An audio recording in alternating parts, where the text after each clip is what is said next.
Assalamualaikum warahmatullahi wabarakatuh. Alhamdulillahilladzi hadana li hada wa ma kunna linahtadiya laula an hadanallah. Asyhadu an la ilaha illallah wahdahu la syarikalah wa asyhadu anna sayyidana Muhammadan abduhu wa rasuluh. Amma ba'd. Sebelumnya yang terhormat kepada dosen pengampu mata kuliah Manajemen Proses Bisnis, yaitu Pak Sigit Auliana Eskom Mkom. Selanjutnya izin memperkenalkan diri. Nama saya Ahmad Fauzi, kelas 3A INF dengan NIM 14023000036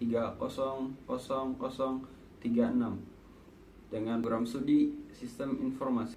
Baik, di sini saya akan mempresentasikan atau menjelaskan tentang analisis proses sistem distribusi pada perusahaan daerah air minum Tirtakerta Raharja. Yang pertama, latar belakang. Analisis sistem distribusi air minum pada PDAM Tirtakerta Raharja atau disingkat dengan PDAM TKR bertujuan untuk meningkatkan kualitas layanan dengan memastikan distribusi air yang efisien, merata, dan berkelanjutan. Evaluasi yang dilakukan untuk mengidentifikasi permasalahan seperti kehilangan air, tekanan yang tidak merata, dan infrastruktur yang kurang optimal. Salah satu studi menemukan tekanan rendah dan kecepatan aliran air yang kurang optimal. Salah satu studi menemukan tekanan rendah dan kecepatan aliran yang tidak memadai, yang diatasi dengan opsi pemasangan pompa booster. Selain itu, audit energi dan analisis biaya manfaat yang dilakukan untuk meningkatkan efisiensi operasional. Upaya ini penting untuk memastikan ketersediaan air bersih yang optimal bagi masyarakat. Baik, selanjutnya identifikasi masalah. 1. Kebocoran jaringan pipa. Tingginya tingkat kebocoran yang menyebabkan kehilangan air atau non-revenue water atau disingkat dengan NRW. Deteksi dan perawatan kebocoran yang belum optimal. Nomor 2, tekanan air yang tidak stabil. Distribusi air dengan tekanan yang tidak merata, terutama di daerah dengan topografi tinggi yang berada di ujung jaringan distribusi. Gangguan pada pompa atau kapasitas reservoir yang tidak mencukupi. 3. Kualitas air yang menurun. Potensi penurunan kualitas air akibat konsumsi dalam jaringan pipa. Kurangnya pemeliharaan pipa yang dapat menyebabkan korosi dan pencemaran. Selanjutnya, tujuan dari penelitian. 1. Menganalisis efektivitas sistem distribusi air bersih. 2. Mengidentifikasi kendala dalam distribusi seperti kebocoran dan tekanan air. 3. Mengevaluasi penggunaan teknologi dalam distribusi. 4. Menilai kondisi infrastruktur dan kapasitas produksi. 5. Memberikan rekomendasi perbaikan untuk meningkatkan kinerja distribusi. Selanjutnya, profil objek penelitian. Perumdam Tirtakerta Raharja atau PDAM TKR adalah BUMD atau Badan Usaha Milik Daerah yang bergerak dalam penyediaan dan distribusi air bersih di Kabupaten Tangerang sejak 1923 dengan visi menjadi perusahaan air minum yang terkemuka. Perumdam TKR berkomitmen untuk menyediakan layanan air berkualitas, mengutamakan kepuasan pelanggan, mengelola sumber daya air secara efisien, dan mengandalkan Sungai Cisadane sebagai sumber air baku. Perusahaan melayani distribusi air bersih, menyambung pelanggar baru, dan perawatan jaringan pipa. Menghadapi tantangan seperti kebocoran dan tekanan air tidak stabil, Perumdam TKR mengatasi dengan penerapan teknologi DMA dan SCADA serta peremajaan pipa dan perluasan jaringan. Selanjutnya, lokasi dan profil narasumber. Baik, saya mengadakan wawancara di Perumdam Booster Balaraja, Kampung Telaga Sari, Kecamatan Balaraja, Kabupaten Tangerang, Provinsi Banten. Dengan narasumber yaitu Pak Sukiwan dengan usia 48 tahun, tempat tanggal lahir Tangerang 2 November 1967 dengan jabatan sebagai operator. Baik, selanjutnya metode penelitian. Baik, di sini saya menggunakan metode observasi langsung dan wawancara. Observasi langsung yaitu mengamati proses bisnis secara langsung di lapangan. Dan wawancara adalah interaksi dengan karyawan dan manajemen untuk mendapatkan informasi tentang alur kerja. Selanjutnya, hasil observasi. Dengan berdasarkan hasil observasi dan analisis secara umum mengenai proses sistem distribusi pada PDAM TKR Tirta Kerta Raharja, Kabupaten Tangerang pada Sabtu 27 November 2024. Proses distribusi air pada PDAM TKR atau atau Perusahaan Daerah Air Minum Tirta Kerta Raharja dimulai dengan pengambilan air dari berbagai sumber seperti sungai atau waduk atau sumur yang kemudian diproses melalui instalasi pengolahan air atau IPA. Setelah melalui tahap pengolahan untuk memastikan kualitasnya, air didistribusikan melalui jaringan pipa yang menghubungkan PDAM dengan pelanggan di berbagai wilayah di Kabupaten Tangerang. Jaringan pipa ini dirancang untuk memenuhi kebutuhan air rumah tangga, industri, dan fasilitas publik dengan memanfaatkan sistem reservoir dan pompa untuk memastikan pasokan yang merata, termasuk di daerah yang memiliki ketinggian atau tekanan rendah. Baik, selanjutnya ada wawancara. Di sini saya mewawancarai salah satu karyawan. Saya bertanya, satu, bagaimana sistem distribusi yang diterapkan oleh Perumdam TKR? Jawab operator, sistem distribusi dilakukan melalui jaringan pipa yang terintegrasi ke berbagai wilayah dengan sistem monitoring untuk memastikan aliran berjalan optimal. Lalu apa saja tantangan utama dalam distribusi air bersih? Jawaban narasumber, tantangan utama meliputi kebocoran pipa, kebutuhan pemeliharaan rutin, serta keterbatasan sumber daya dalam menangani peningkatan permintaan di wilayah baru. Lalu saya bertanya lagi, apa ada strategi khusus untuk menjaga kualitas air selama distribusi? Jawaban narasumber, ya, terdapat inspeksi rutin dan penggunaan teknologi seperti sensor kualitas air untuk memantau parameter seperti pH dan kekeruhan. Selanjutnya, saya bertanya lagi, lalu bagaimana Perumdam TKR menangani keluhan pelanggan terkait distribusi? Jawaban narasumber, keluhan ditangani melalui call center 24/7 dan tim respon cepat dikerahkan untuk menyelesaikan masalah di lapangan dalam waktu maksimal 48 jam. Lalu saya bertanya lagi, siapa target utama penerima layanan distribusi air bersih? Jawaban narasumber, target utama adalah rumah tangga, sektor komersial, dan institusi publik di wilayah cakupan pelayanan Perumdam TKR. Baik, selanjutnya analisis dokumen. Seperti gambar di atas ini, analisis dokumen pada gambar di samping ini adalah berisi tugas-tugas dan laporan harian yang harus dikerjakan dan diisi oleh operator yang piket pada hari itu. Isi dari laporan harian itu seperti tekanan air pada pipa dan arus listrik pada setiap jamnya. Selanjutnya, urutan sistem distribusi. Baik, di sini saya akan menjelaskan urutan sistem distribusi. Yang pertama yaitu pengambilan sumber air baku dan pengolahan awal. Air diambil dari sumber air baku seperti Sungai Cidurian. Di sini karena saya mengambil booster Balaraja karena pengolahan air baku yang diambil yaitu dari Sungai Cidurian melalui intake atau pompa air baku.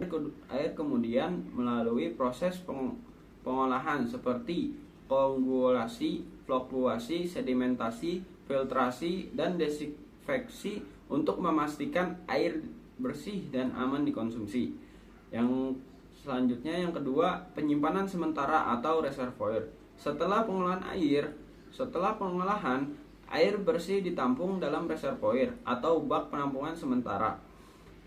Fungsi reservoir adalah sebagai cadangan air bersih sebelum didistribusikan ke pelanggan, sehingga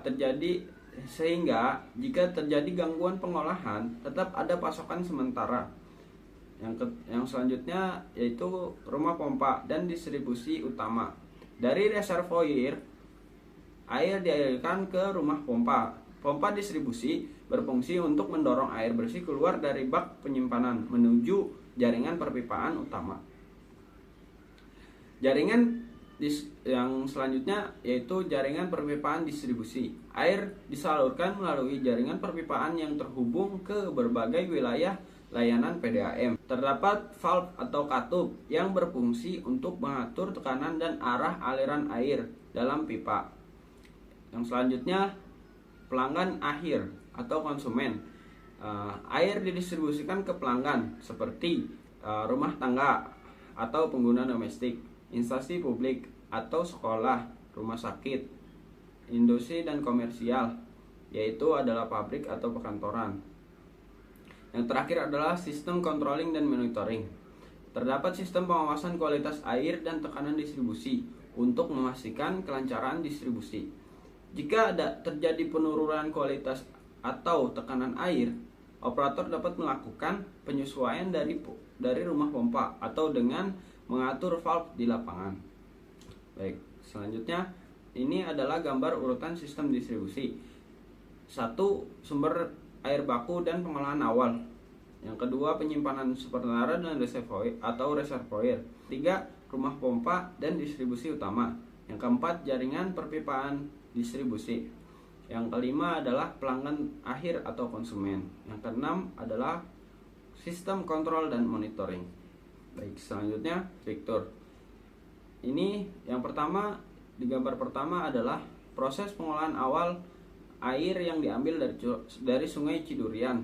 Lalu gambar kedua yaitu setelah pengolahan, air bersih ditampung dalam penyimpanan sementara yaitu reservoir. Yang ketiga, dari gambar yang ketiga adalah dari reservoir air dialirkan ke rumah pompa. Lalu air bersih didorong ke perpipaan utama. Selanjutnya, gambar yang keempat adalah air yang disalurkan jaringan perpipaan yang terhubung ke berbagai wilayah layanan PDAM. Yang kelima, kilometer air yang digunakan untuk menghitung penggunaan air konsumen. Baik, selanjutnya analisis masukan. Nama keluaran surat distribusi air, fungsinya untuk mencatat pengiriman air bersih ke pelanggan. Nama keluaran laporan penggunaan, fungsi menghitung konsumsi air pelanggan per periode. Nama keluaran jadwal pemeliharaan, fungsinya menentukan jadwal perbaikan jaringan distribusi. Nama keluaran data pelanggan baru, fungsinya menyimpan informasi pelanggan baru. Medianya database. Nama keluaran surat keluhan pelanggan, fungsinya dokumentasi masalah terkait distribusi. Selanjutnya analisis keluaran. Nama keluaran faktur distribusi, fungsinya sebagai bukti pengiriman air kepada pelanggan. Media adalah kertas atau nota. Laporan distribusi, fungsinya sebagai tahap data distribusi air setiap wilayah. Nama keluaran rekap gangguan, fungsinya sebagai data laporan gangguan distribusi air. Nama keluaran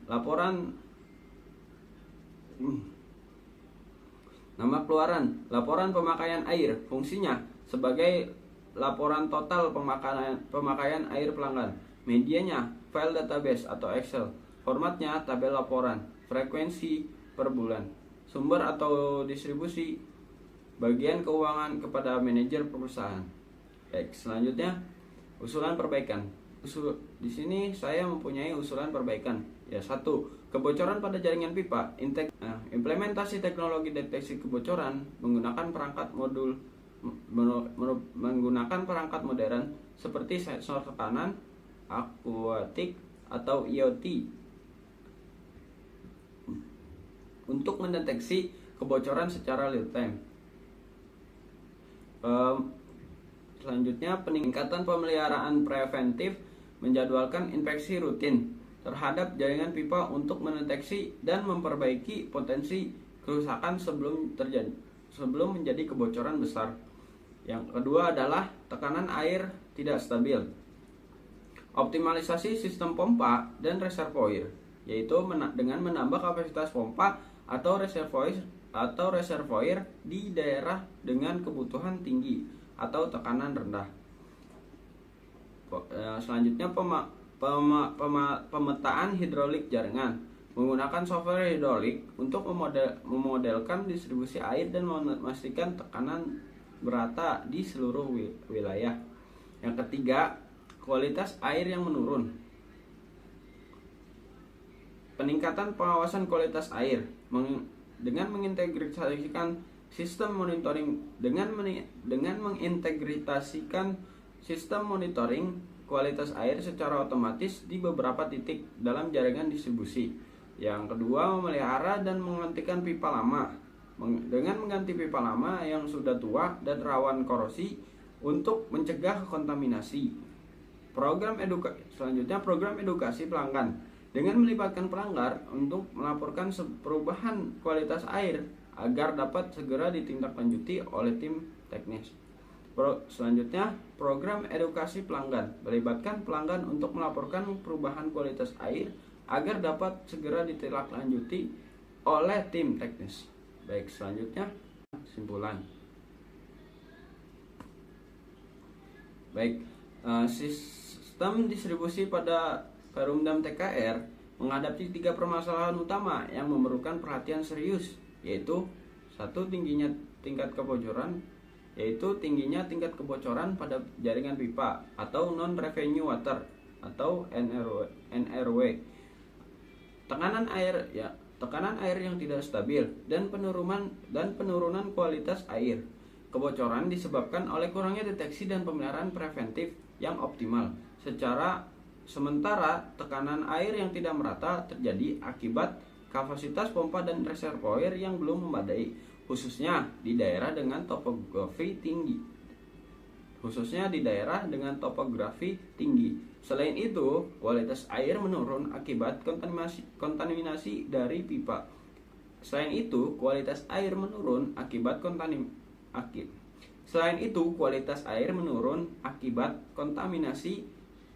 Dari pipa yang sudah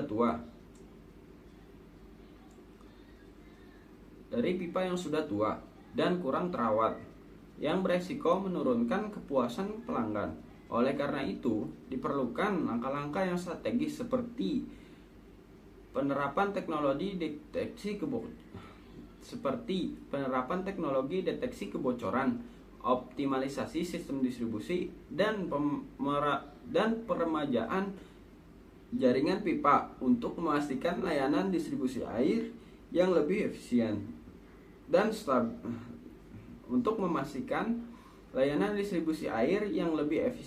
stabil dan berkualitas. Baik. Oke, terima kasih. Sekian dari saya, kurang lebihnya mohon maaf. Assalamualaikum warahmatullahi wabarakatuh.